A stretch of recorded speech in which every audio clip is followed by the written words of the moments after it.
Mm, there you go. Ocasio-Cortez calls out Do Kamala Harris after not speech on come. immigration. Vice President Kamala Harris delivering that message in Guatemala to Audio. potential migrants to the United States, in that country, saying, don't come. This is as there's a huge surge in illegal border crossings under President Biden. I want to be clear to folks in this region who are thinking about making that dangerous trek to the United States-Mexico border. Do not come. Do not come.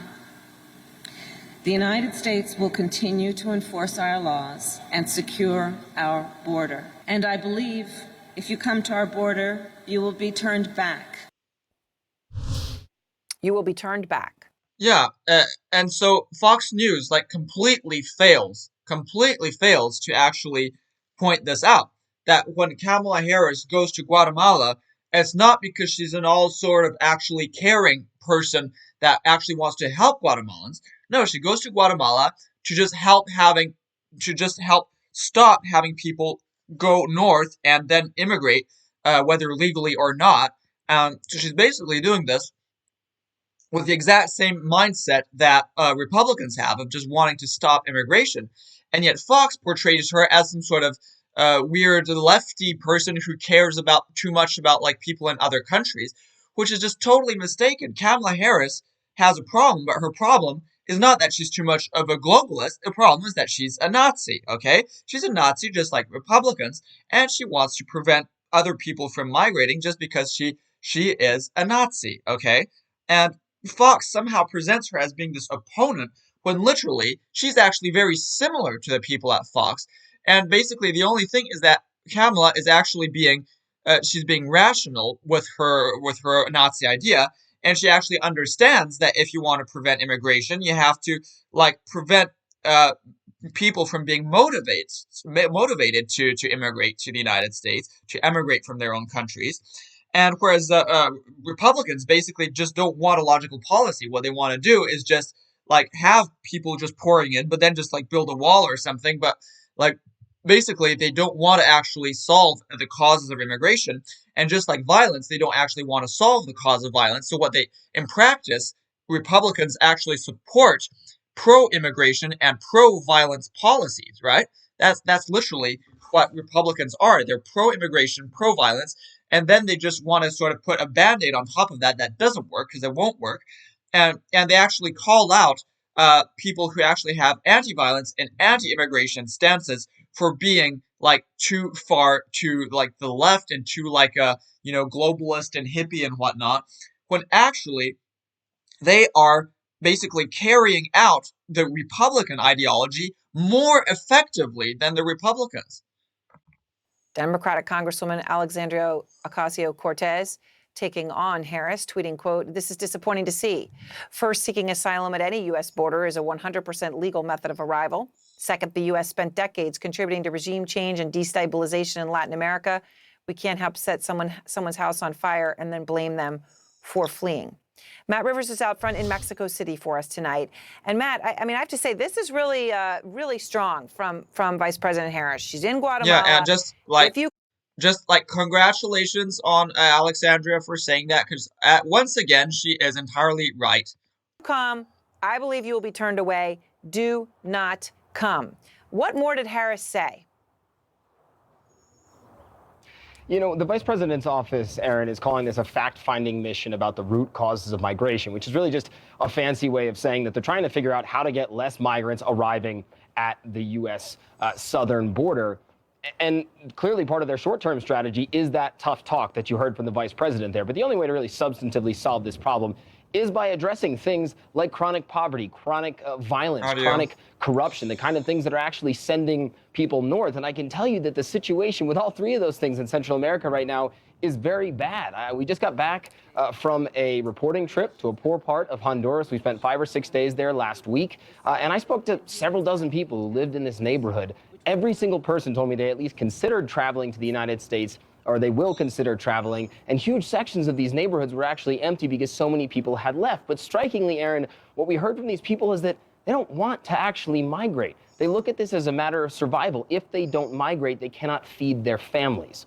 And so when you're talking about stakes at that kind of a level, I'm not sure how much the words of Vice President Harris are actually going to deter anyone from going to the United States, just like they didn't really deter people back in 2019 when Donald Trump was president, an anti-immigrant president, including with his rhetoric. And yet the last time we saw a big spike in migrants at the border was during 2019. I bring that up only to put down the point that when it comes to the number of people arriving to the border, it matters a lot more about what the conditions are like on the ground in the countries that people are migrating from than the messaging that's coming out of the White House. Joining me now to discuss California. So I just want to point out that CNN, like Fox, they always claim that this sort of, mainstream media, as if they somehow are not the mainstream media, right? But like the sort of mainstream liberal media,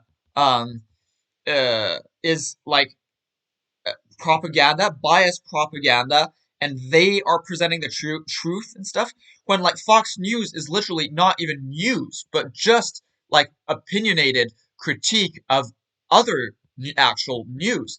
CNN actually presents news. It has it does present like a certain sort of vision and a certain slant to its news, of course, but it's much less biased than Fox News. Okay, because Fox News again isn't even news, and somehow Fox has the audacity to claim that it is the one that is presenting objectivity, and I want you to see how they're completely ignoring, like they completely ignored again the fact that Kamala actually was being tough on immigration, and they're completely misrepresenting the whole issue.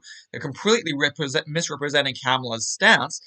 And like they themselves are saying like, oh, selective presentation of facts and stuff, when the Fox News is like the number one person who selectively omits certain facts to fit their narrative. Okay, they're just complete utter hypocrites at Fox. Okay.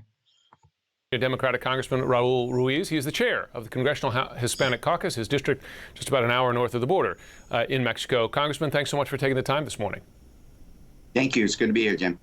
So the goal of this trip is to address the root causes of migration here to the U.S., a consistent point from the Biden administration. And you said, I'm quoting you here, if you just treat the symptoms, you'll never get at the cure. I just wonder, though, can the U.S. truly solve the root problems here when you're talking about issues of poverty? Yep, you just agree to have a global basic income, and I assure you, they won't come. And corruption. What ability, realistically, does the U.S. have to make a real difference on those issues? Well, we can make a real difference. And Vice President Harris has already mounted a very comprehensive, aggressive approach by bringing in the private sector, the nonprofit organizations, the international human rights organizations to address why the families are making the desperate decision to leave their countries and come up north. They're addressing the violence, the threats to violence, the corruption, the democratic backsliding, and food insecurity and hunger and extreme poverty. And so this is very important. They've been there for years. I mean, they're not going to turn on a dime with outside help.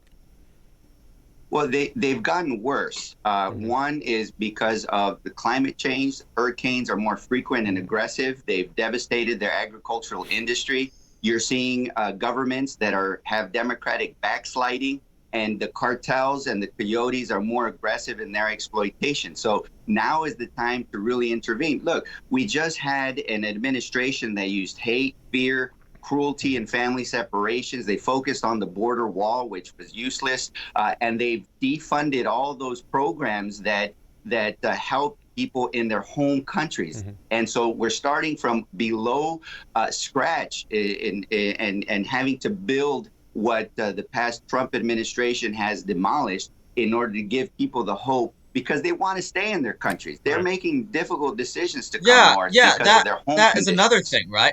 Like immigration, if there's just a marginal difference in well-being in the United States compared to their home countries, most immigrants would not come. Same for Europe, right? It's because there's an enormous difference that there's so many people coming and that many more even would want to come. With a global basic income of, like I said, just $800 a month, $800 a month, which is what we can afford, you can bet that there'd be way, way, way less immigration. Okay. Many do want to come north. I was down at the border with my team a couple weeks ago, the Arizona border. What the border agents tell us is that the migrants are under the impression, the false impression, the agents say, but under the impression that the U.S. is more welcoming now under the Biden administration. And they're still enforcing the laws at the border, but there have been changes made. And I wonder, do you believe the Biden administration has taken steps that unwittingly feed that impression? You know, that impression is not that it's more welcoming per se, it's more humane. When the Trump administration rips children from the arms of their mothers and really tries to use intimidation and fear to send a signal not to come. And so you got to understand that this is what Republicans fundamentally are about. They're not even about just preventing immigration, but they're literally about being evil to people. Like literally. And that's why Trump was so popular, right? Because you had lots of other Republican people too with sort of similar Republican ideology. Why was Trump so popular? He was popular because he was openly evil. Okay, like literally, the Republican Party is just about being evil on purpose and enjoying being evil. It's about sadism.